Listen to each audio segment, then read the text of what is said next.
So Rise of the Beast was awesome. Let me give my thoughts on Rise of the Beast. So I watched it yesterday with my girlfriend, and I wore a Transformers shirt, obviously because I was going to go watch the movie. I had to represent, you know what I'm saying? So it was 2 hours, and it's shorter than I expected it to be. I thought it was going to be a little bit longer than that. So, but they used they moved this. It goes pretty quick with the movie. They don't spend a lot of time on the humans. It's more about the actual Transformers. And one thing I gotta say is they loved having Optimus transform in this movie because he had a transformation sequence like every 10 minutes. It was awesome. I enjoyed every single one of them, but it was awesome. He had one coming from the front, he had one coming from the side, he had one coming from up top, he had one from an angle. Like he had he had a drifting one from the trailer. He had so many different transformations, and it was enjoyable for every single one of them. I'm going to tell spoilers, so if you don't want to watch this video, just don't watch the movie, then watch this. Because also your reaction to the movie is important. That's what the comments are for. And we can have discussions in the comments. So, Airazor, I was surprised by her death. Yeah, I'm going right into it.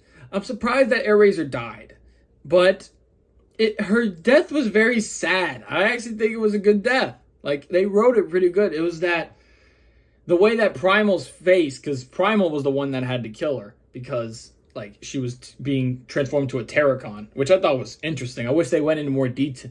I'll get to that later. But, like, it was very sad, and the way she said it, like, it's okay, and I was like, oh my gosh, no! I wish he turned to a robot at one point.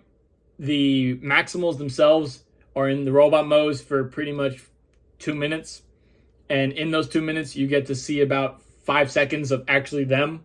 They're moving. They're all over the place. You really don't see their robot modes. And I think it's kind of a waste of a design. You could have used it at least a little bit more. Like we only have a still image of Primal in robot mode. The rest of them are like moving, constantly fighting. And like all these crazy angles, and I kind of wish I could see their actual robot mode. Rhinox, I don't think he says a single word in this movie.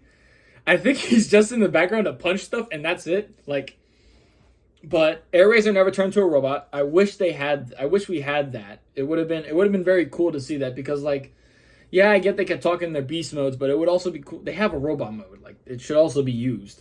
So that's a downside to it. I give that a knock. Another knock is Scourge and the Terracons, because in the movie they said Unicron told Scourge, "Don't make me destroy you like I destroyed your world." And then later in the movie, his mask falls off because of Mirage, and it reveals like a tortured face.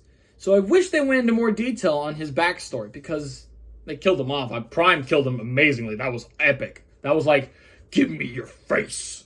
It was great. I absolutely loved it. But they didn't give Scourge enough backstory. I wish they gave him more backstory. Battletrap and Nightbird, they pretty much just have generic villain lines, and that's it. They really don't do much.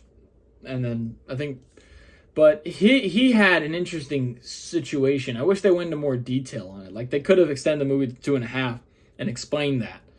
But I guess it's just because of budgeting reasons. But I wish they explained more about Scourge. It would have been very fascinating to see how he actually like became a Terracon, and was he originally a Terracon, or what, like a little bit of backstory. It would have made the villain more interesting than he already is, because he looks cool. That's about the interesting as you get.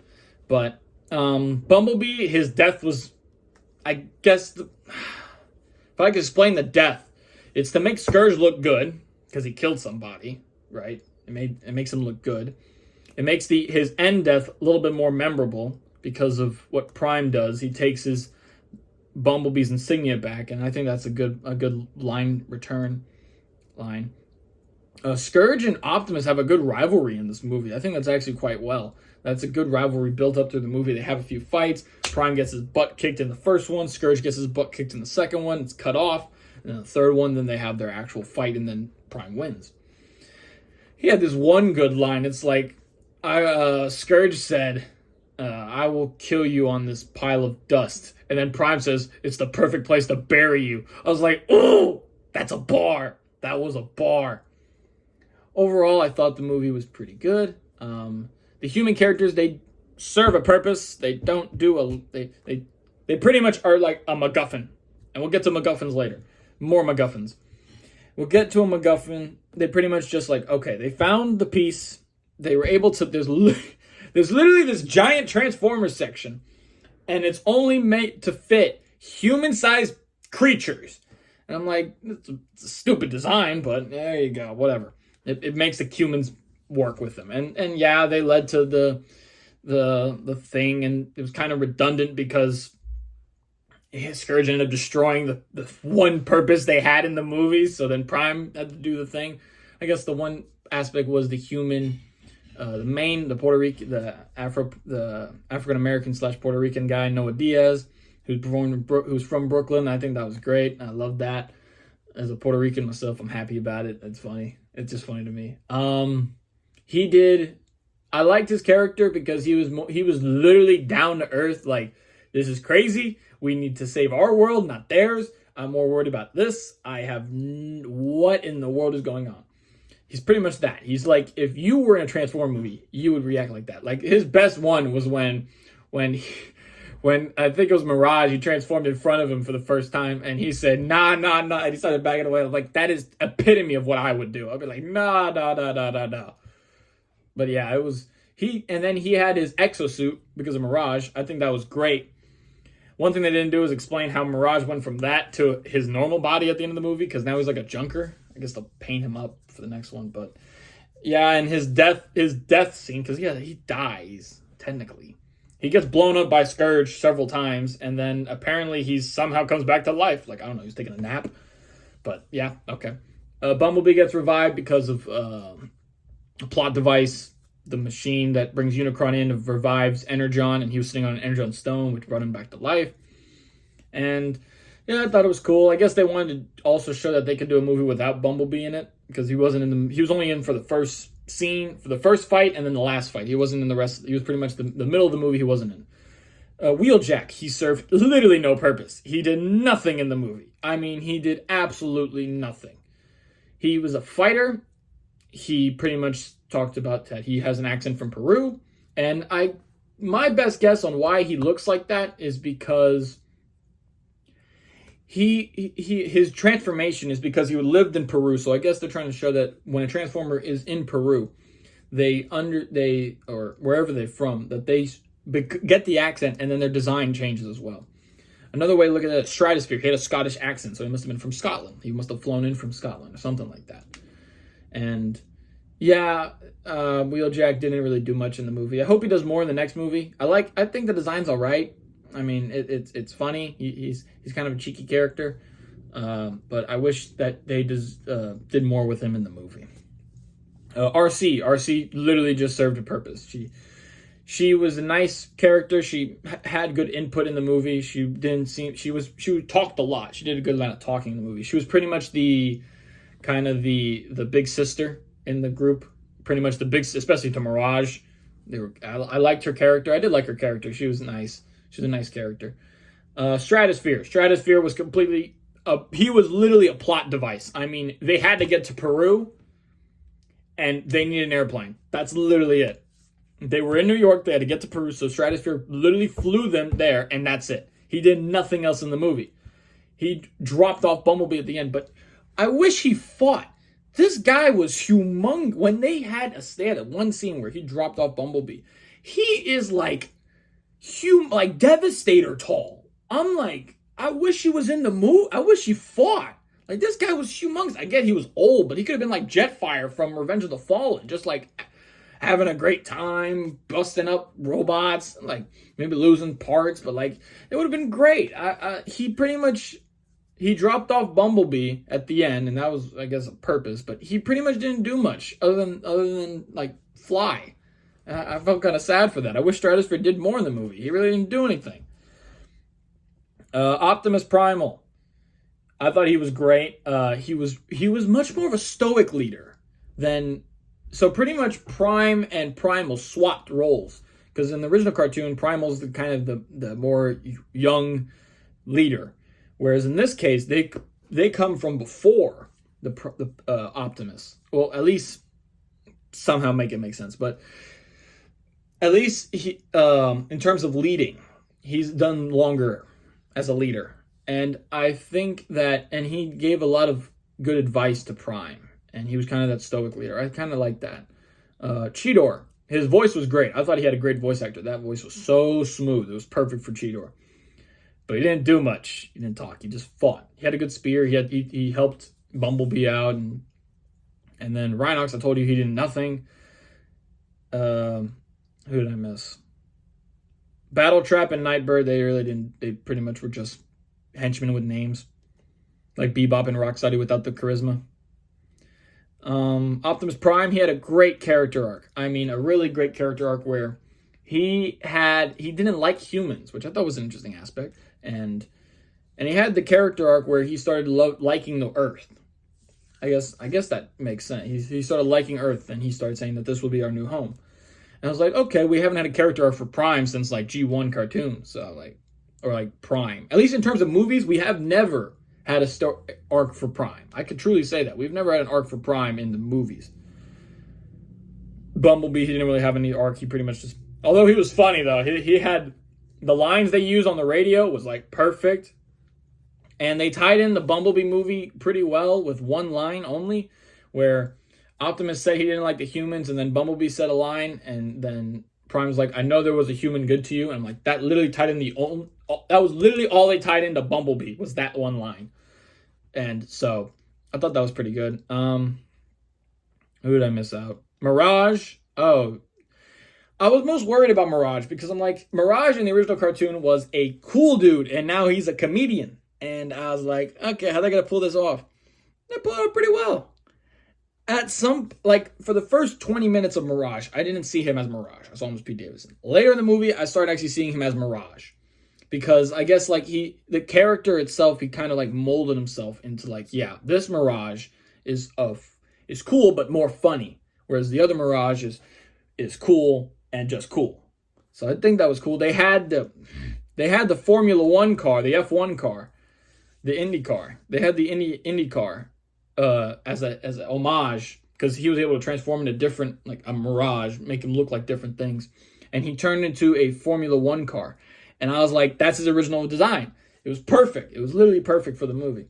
I think I hit all the characters with that. Yeah, I hit all the characters with that. Humans were fine. One was an archaeologist, and one was a broke boy from New York, a broke boy from Brooklyn. They're both from New York. They had a nice line where they talked about the boroughs from New York. I thought that was cool. They didn't have any romantic connection. I thought that was great. You really don't need it in a movie like this. It's all about action. Don't really need it, so I think that's great. I liked the little brother in the movie. I thought he was pretty cool. He had good points, and I thought he was a nice addition to the movie. The ending, I think that's the last part we'll talk about. Oh, and we'll say Unicron. Unicron I thought was pretty good. That he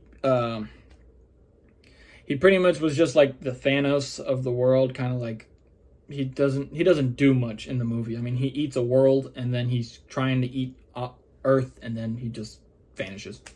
He does torture Scourge, which brings... I really wish they had backstory on that. I would have made so much more sense. Plus, he had all these markings of kill counts from the Predacons. There were no Predacons in the movie. From Decepticons, there were no Decepticons in the movie. The elite guard of the Autobots, there were no elite guard. There was Autobots, there was Decepticons, then there were Maximals. There might have been a Viacom logo on him. There was so many. I wish they had a little bit more backstory on him besides killing Ape Link in the very beginning of the movie.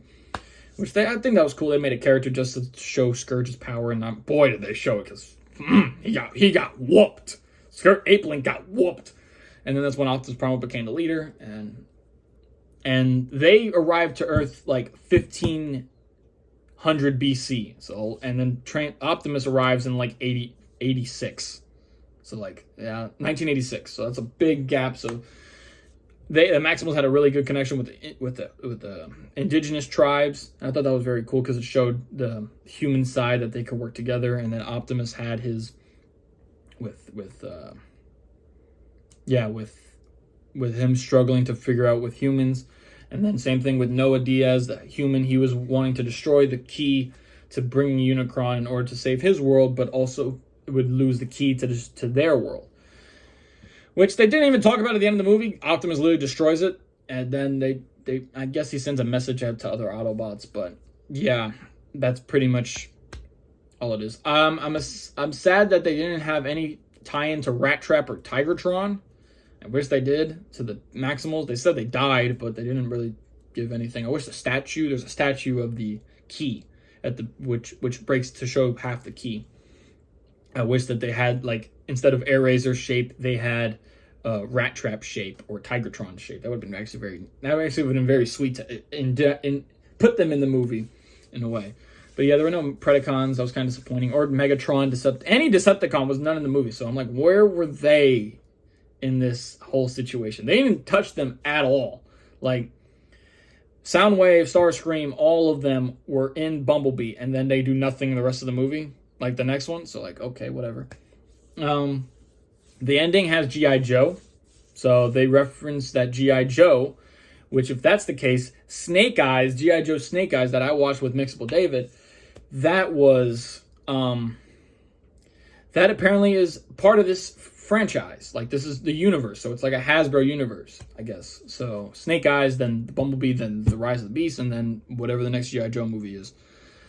And I'm intrigued by that. I wonder how that's going to operate going forward, and I'm hoping it's not that, like the Bayverse movies, where it's like the humans shooting Decepticons get all the credit and none of the Transformers actually get the credit. So it's like stuff like that. I hope it fixes stuff like that. I want two separate entities, and if anything, you make the G.I. Joes help the Transformers a little bit, not take them over.